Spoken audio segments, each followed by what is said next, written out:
ہم چڑیا گھر کی سیر سے واپس آئے تو شام ہو چکی تھی۔ جاڑوں کا موسم تھا۔ کھانا کھا کر سب آتش دان کے گرد جا بیٹھے۔ دماغ میں ہاتھیوں کی تصویریں بار بار ابھر رہی تھیں اور میں سوچ میں گم تھا کہ یا الہی، اس دنیا میں اتنے بڑے بڑے جانور بھی ہوتے ہیں۔ نازو بھی بار بار اس ہاتھی کے متعلق سوال پوچھ رہی تھی جس پر ہم نے سواری کی تھی۔ اس روز اتفاق سے ہمارے خالو بھی آئے ہوئے تھے۔ وہ برما میں جنگلوں میں کسی انگریز ٹھیکیدار کے ساتھ کام کرتے رہے تھے۔ انہوں نے ہمیں ہاتھیوں کے متعلق باتیں کرتے دیکھا تو ہمارے پاس آ کر بیٹھ گئے اور بولے، ہاتھی بہت کام کا جانور ہے بیٹے۔ ہم برما کے جنگلوں میں ہاتھیوں سے بہت کام لیتے تھے۔ ساگوان کا وسیع جنگل تھا جو پہاڑی علاقوں اور دشوار گزار میدانوں تک پھیلا ہوا تھا۔ میرا کام یہ تھا کہ اس جنگل میں جو لکڑی کٹتی تھی اسے ہاتھیوں کے ذریعے اٹھوا کر دریا میں پھینکواتا رہوں، کیونکہ دریا ہی ایک ایسا ذریعہ تھا جس سے ہم لکڑی کے بڑے بڑے لٹھے اور شیطیر گوداموں تک پہنچا سکتے تھے۔ یہ گودام شہر کے قریب دریا کے کنارے پر تھے۔ ہاتھی درختوں کے بڑے بڑے لٹھوں کو اپنی سونڈ سے اٹھا کر سیدھا کرتے اور پھر ٹکرے مار مار کر ان کو دریا میں ڈال دیتے۔ ہمارے پاس 25 ہاتھی تھے۔ ایک ہاتھی جس کا نام یوسا تھا بہت بڑا اور طاقتور تھا۔ کوئی ہاتھی اس کا مقابلہ نہ کر سکتا تھا۔ ایک دن ایسا ہوا کہ یوسا بدمست ہو گیا اور زنجیریں توڑا کر جنگل میں بھاگ گیا۔ ہم نے اسے پکڑنے کی بہت کوشش کی مگر وہ ہاتھ نہ آیا اور جنگل کے گھنے حصوں میں جا چھپا۔ جنگل سینکڑوں میل تک پھیلا ہوا تھا۔ ہم کئی دن تک اس کے پیچھے پھرتے پھراتے رہے مگر وہ کسی کو قریب نہ آنے دیتا تھا۔ اس کا محاوت ایک جیلمی تھا جس کا نام روشن دین تھا۔ وہ بیچارہ بھی سارا دن اس کے پیچھے بھاگتا رہتا مگر ہاتھی نے اس کا حکم بھی نہ مانا۔ اور پھر یہ خبریں آنے لگیں کہ یوسا نے کئی آدمی ہلاک کر دیے ہیں۔ یہ ایسی بات تھی جسے ہم برداشت نہ کر سکتے تھے۔ میں نے اپنی کمپنی کے مالک انگریز کو سارا قصہ لکھ بھیجا۔ اس نے مجھے حکم دیا کہ اس ہاتھی کو فوراً گولی مار دی جائے، کیونکہ اگر وہ اسی طرح کھلے بنوں پھرتا رہا تو وہ کئی اور جانیں بھی ضائع کر دے گا۔ مجھے یہ حکم پڑھ کر افسوس ہوا کیونکہ یوسا بہت ہی اچھا ہاتھی تھا اور وہ اتنا کام کرتا تھا کہ 10 ہاتھی بھی نہ کر سکتے تھے، مگر میں مجبور تھا کیونکہ وہ سب ہاتھی اس انگریز کی ملکیت تھے اور میں اس کا تنخواہ دار ملازم ہونے کی حیثیت سے اس کا حکم ٹال نہیں سکتا تھا۔ حکم ملتے ہی میں یوسا کی تلاش میں چل نکلا۔ دریا کے ساتھ ساتھ کئی میل تک گھوما پھرا مگر وہ کہیں نہ ملا۔ آخر تھک ہار کر واپس آ گیا۔ ایک طرح سے میں خوش تھا کہ اچھا ہوا آج یوسا نہیں مل سکا، کیونکہ اگر وہ مل جاتا تو میں یقیناً اسے ختم کر دیتا۔ وہ کئی سال سے ہماری خدمت کر رہا تھا اور جب سے گولی کا حکم آیا تھا تو روشن دین بھی بے حد پریشان تھا کیونکہ اسے یوسا سے بے حد محبت تھی۔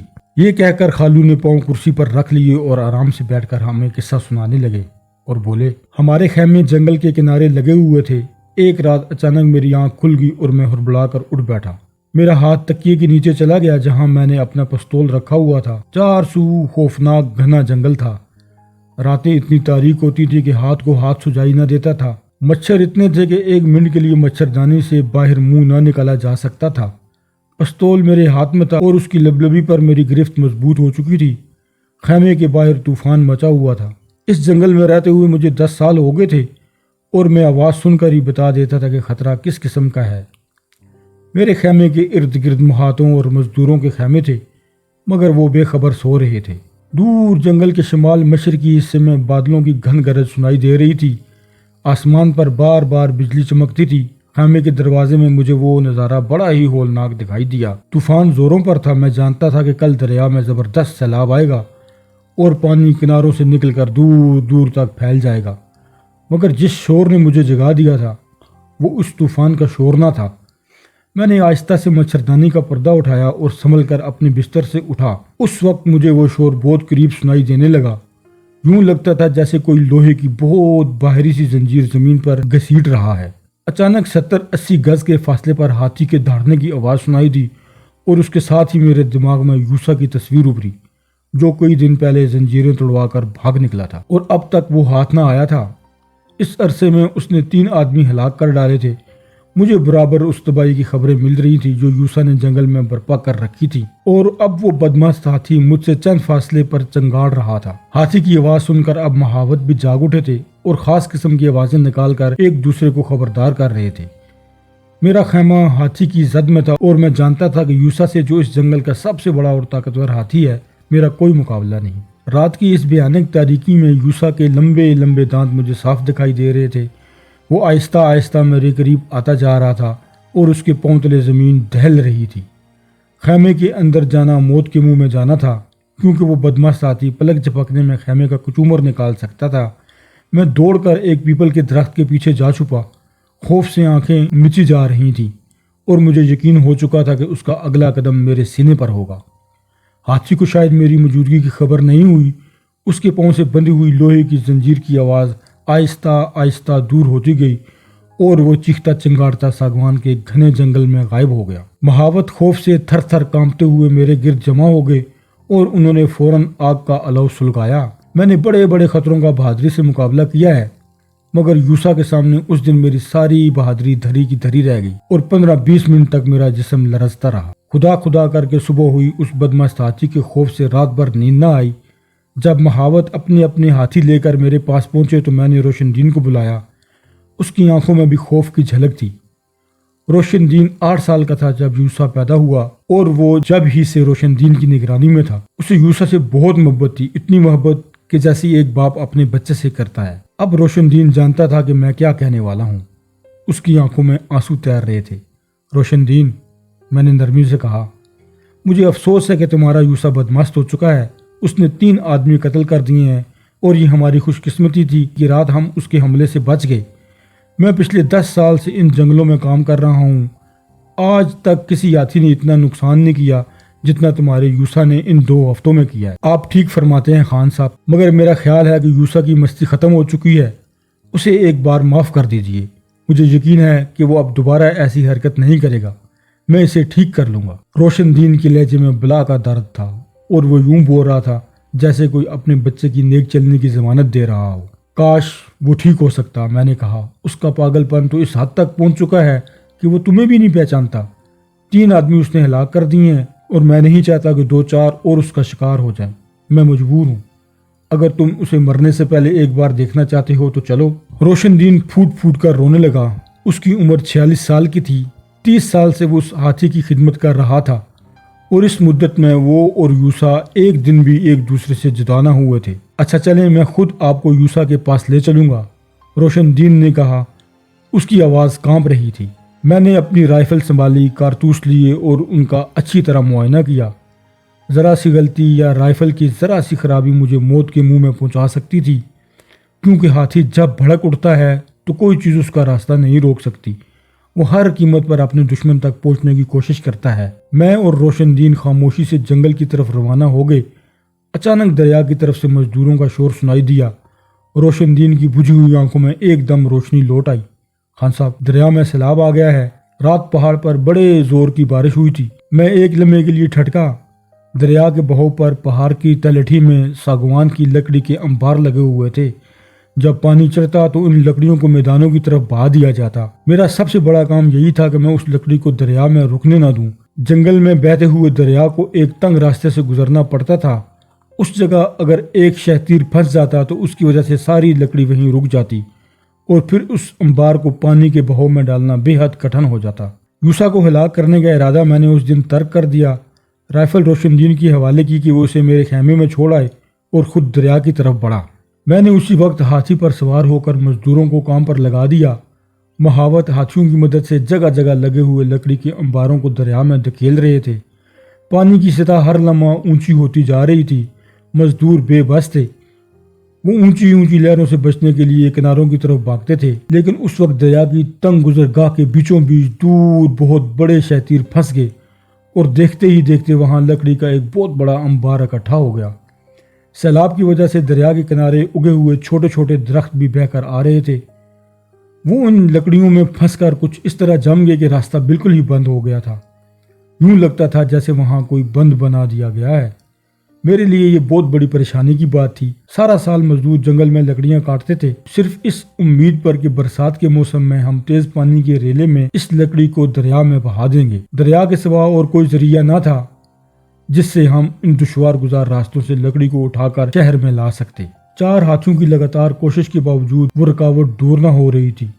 مہاوت بار بار ہاتھیوں کو اس انبار سے ٹکرا رہے تھے۔ کبھی کوئی شہ تیر ہل بھی جاتا تو اس کی جگہ 4 اور آ پھنستے۔ اچانک ایک بڑا بھاری شہ تیر بہتا ہوا آیا اور اچھلتا ہوا انبار پر جا پڑا۔ اس کا ایک سرا ہاتھی پر سوار ایک مہاوت کی کمر پر لگا اور اسے بھی اپنے ساتھ لے گیا۔ جس ہاتھی پر میں بیٹھا تھا وہ اس سے چند قدم ہی دور تھا۔ وہ مہاوت میرے قریب ہی انبار پر گرا۔ میں نے ہاتھی پر سے جھک کر اسے اٹھانے کی کوشش کی مگر ناکام رہا۔ اس بیچارے کا ایک بازو دو شتیروں کے درمیان پھنس گیا تھا اور اس کو نکالنا میرے بس کی بات نہ تھی۔ مہاوت آدھا پانی میں ڈوبا ہوا بڑی بے بسی سے ہاتھ پاؤں مار رہا تھا۔ جب تک اوپر کا شتیر نہ اٹھتا اس کا بازو نہیں چھوٹ سکتا تھا، اور حالت یہ تھی کہ اس شتیر پر لکڑیوں کا بوجھ برابر بڑھتا جا رہا تھا۔ کئی بار مجھے محسوس ہوا کہ ہماری موت قریب ہے۔ اب ہمیں نہ صرف بند کو ہی توڑنا تھا بلکہ اپنے آپ کو بھی بچانا تھا، کیونکہ بند ٹوٹنے کے بعد لکڑیاں اتنی تیزی سے بہتی ہیں کہ جو چیز ان کے سامنے آئے اس کو بھی ساتھ بہا کر لے جاتی ہیں۔ ہاتھی بھی اس ریلے کا مقابلہ نہ کر سکتے اور وہ بھی دریا میں ڈوب جاتے۔ میں اس کوشش میں تھا کہ پہلے کسی طرح پھنسے ہوئے مہاوتوں کو نکالوں، پھر ہاتھیوں کی مدد سے اس بند کو توڑ دوں۔ اگر اوپر کے شتیر کا ایک سرا تھوڑا سا اٹھ سکتا تو مہاوت کا بازو نکل آتا، مگر مشکل یہ تھی کہ شتیر کو اٹھائیں کس طرح۔ میں نے ادھر ادھر کھڑے مہاوتوں کو اپنا مطلب سمجھایا۔ ان کے چہرے خوف سے پیلے ہو رہے تھے۔ وہ جانتے تھے کہ ان میں سے کسی ایک کو لکڑی اٹھانے کے لیے نیچے جانا پڑے گا۔ انہیں ڈر تھا کہ اگر لکڑی ذرا سی بھی سرکی تو سارا انبار ہل جائے گا اور وہ اس ریلے میں بہہ جائیں گے۔ پانی کی اونچی اونچی لہریں بار بار اس انبار سے ٹکرا رہی تھیں۔ مگر خان صاحب، نیچے کون جائے گا؟ ایک مہاوت نے پوچھا۔ میں جاؤں گا، میں نے بڑے بھروسے سے کہا۔ 6 ہاتھیوں کو آگے پیچھے کر کے ایک لمبے سے رسے میں جوت دیا گیا۔ اس کے بعد اس لکڑی کے ایک سرے میں جس کے نیچے مہاوت کا ہاتھ تھا، رسے کا دوسرا سرا باندھا گیا۔ ایک رسی میں نے بھی اپنی پیٹی سے باندھ لی کہ اگر کسی طرح نیچے لڑک گیا تو وہ مجھے کھینچ تو لیں گے۔ دوسری رسی اس مہاوت کی کمر سے باندھی گئی جو پھنسا پڑا تھا۔ اس کے بعد میں نے اشارہ کیا اور ہاتھیوں نے زور لگانا شروع کر دیا۔ 6 ہاتھی پوری قوت سے اس شتیر کو کھینچ رہے تھے جس کے اوپر سینکڑوں من لکڑی پڑی ہوئی تھی۔ اس شتیر کو جنبش تو ہوئی مگر اتنا نہ اٹھ سکا کہ مہاوت کا ہاتھ نکل آتا۔ میں برابر مہاوت کو اپنی طرف کھینچ رہا تھا مگر وہ اپنی جگہ سے ہلتا تک نہ تھا۔ ہاتھی تھک چکے تھے اور میں مایوس ہوتا جا رہا تھا۔ اچانک دور سے روشن دین بھاگتا ہوا آیا۔ وہ ایک دم پانی میں اترا اور خطرے سے بے پرواہ ہو کر میری طرف بڑھا۔ خان صاحب، یوسا واپس آ گیا ہے، اس نے چیخ کر کہا۔ اس کی آواز خوشی سے لرز رہی تھی۔ اچھا، اسے بھی دوسرے ہاتھیوں کے ساتھ جوت دو، ہمیں اس شتیر کو اٹھانا ہے، اس کی طاقت شاید کام کر جائے۔ بہت بہتر جناب۔ روشن دین مڑا مگر پھر رک گیا اور بولا، میرا خیال ہے اگر یوسا یہاں پانی میں آ کر ٹکر مارے تو وہ شتیر کو جلدی ہٹا سکے گا۔ روشن دین کا خیال صحیح تھا، لیکن اگر ترکیب الٹ ہو گئی تو پھر ہاتھی اور اس کا سوار دونوں ہی ہلاک ہو جائیں گے۔ میں جانتا تھا کہ روشن دین کیوں اتنی گرمی دکھا رہا ہے۔ یوسا کے لیے گولی کا حکم ہو چکا تھا اور وہ کچھ کر کے دکھانا چاہتا تھا تاکہ یوسا کی زندگی کی بھیک مانگ سکے۔ چند منٹ بعد یوسا دندناتا ہوا دریا میں گھس آیا۔ اسے دیکھ کر مجھے یقین ہو گیا کہ اس کی مستی اب ختم ہو چکی ہے۔ روشن دین اس کی گردن پر بڑے اطمینان سے بیٹھا تھا۔ یوسا نے پانی میں لکڑیوں کے درمیان اپنے پاؤں جمائے اور پھر سونڈ میں اس شتیر کو لپیٹ لیا۔ اس کے ساتھ ہی کناروں پر کھڑے ہاتھیوں نے بھی زور لگانا شروع کر دیا۔ یوسا نے اپنے آپ کو ذرا سا جھکایا اور پوری قوت سے شتیر کو ایک طرف کھینچا۔ شتیر کا ہٹنا تھا کہ اڑ اڑا کر سارے شتیر بہہ نکلے اور بند ٹوٹ گیا۔ مگر اس سے پہلے کہ شتیر پانی کی ریلے میں بہتے، میں نے رسی کی مدد سے پھنسے ہوئے مہاوت کو کناروں پر کھینچ لیا۔ میں نے زخمی مہاوت کو لا کر کنارے پر لٹا دیا۔ ابھی میں اس کی مرہم پٹی کر ہی رہا تھا کہ دریا کی طرف سے ایک خوفناک آواز آئی۔ قریب تھا کہ یوسا بھی ساتھ ہی بہہ جاتا مگر اس نے بڑی پھرتی سے رخ بدلا اور تیزی سے کنارے کی طرف چلا آیا۔ روشن دین کود کر نیچے اترا اور عجیب سی نظروں سے مجھے دیکھنے لگا۔ میں اس کا مطلب سمجھتا تھا۔ میں نے کہا، ابھی میں کچھ نہیں کہہ سکتا، میں خان صاحب کو لکھوں گا، وہی کوئی فیصلہ کریں گے۔ دوسرے دن صبح میں نے چٹھی دے کر ایک آدمی کو شہر بھیجا۔ وہ دوپہر کو جواب لایا۔ روشن دین کی آنکھیں جل بجھ رہی تھیں۔ وہ دوڑتا میرے پاس آیا تو میں نے اسی چٹھی پڑھ کر سنائی اور کہا، روشن، یوسا کو مار دینے کا حکم ہے، صاحب نے اپنا فیصلہ نہیں بدلا۔ روشن دین کی آنکھوں میں آنسو تیرنے لگے۔ سامنے ایک درخت سے یوسا بندھا ہوا تھا۔ اس نے ایک زندگی بچائی تھی اور ہمارا بہت سا وقت اور محنت بھی بچائی تھی۔ مجھے یوسا پہ ترس آ رہا تھا۔ اچانک چٹھی کی آخری سطروں پر میری نظر پڑی۔ لکھا تھا، کل شام 4 بجے یوسا نے ایک اور آدمی کو جنگل میں ہلاک کر دیا ہے، اسے فوراً گولی مار کر دفتر کو اطلاع دی جائے۔ ارے باپ رے روشن دین، میرا دماغ کام نہیں کرتا۔ کل 1 بجے تو یوسا ہمارے ساتھ تھا، اس نے اس آدمی کو کیسے ہلاک کر دیا؟ ضرور جنگل میں کوئی اور خونخوار ہاتھی ہے جس کو ہمیں مارنا ہے۔ میری رائفل لاؤ روشن، یوسا زندہ رہے گا۔ روشن دین میری رائفل لے آیا اور بولا، میں نہ کہتا تھا خان صاحب کہ میرا یوسا ایسا نہیں، یہ کوئی اور ہی ہاتھی ہے جس نے یہ تباہی مچا رکھی ہے۔ وہ بے حد خوش تھا، جیسے اس کے بیٹے کو پھانسی کی سزا معاف کر دی گئی ہو۔ میں 8-10 آدمیوں کو لے کر جنگل میں گھس گیا۔ کافی دوڑ دھوپ کے بعد دوپہر کے قریب ہمیں ایک خوفناک ہاتھی گھنی جھاڑیوں میں لیٹا نظر آیا۔ اس نے ہمیں دیکھا تو غضبناک ہو کر ہماری طرف لپکا، مگر اس سے پہلے کہ وہ ہم تک پہنچتا میں نے گولی چلا دی جو اس کے سر میں دھنس گئی۔ چند لمحے جنگل میں زخمی ہاتھی کی خوفناک چیخیں سنائی دیتی رہیں۔ وہ ابھی مرا نہیں تھا۔ میں نے جلدی سے ایک درخت کی اوٹ میں چھپ کر ایک اور گولی چلائی جو اس کے پیٹ میں لگی اور وہ دھاڑتا ہوا زمین پر گر گیا۔ بہت ہی ہیبت ناک صورت تھی اس کی۔ اس جنگل میں وہ اس سے پہلے کبھی نہیں دیکھا گیا تھا۔ جب وہ مر گیا تو سب نے سکھ کا سانس لیا۔ اس کے بعد ہم نے اس انگریز کو لکھ بھیجا کہ آپ نے جس ہاتھی کو مارنے کا حکم دیا تھا اسے ہلاک کر دیا گیا ہے۔ یہ کہہ کر خالو خاموش ہو گئے۔ 9 بج گئے تھے، نیند آ رہی تھی۔ امی نے آتش دان کی آگ بجھائی اور ہم سب اپنے اپنے بستروں میں دبک گئے۔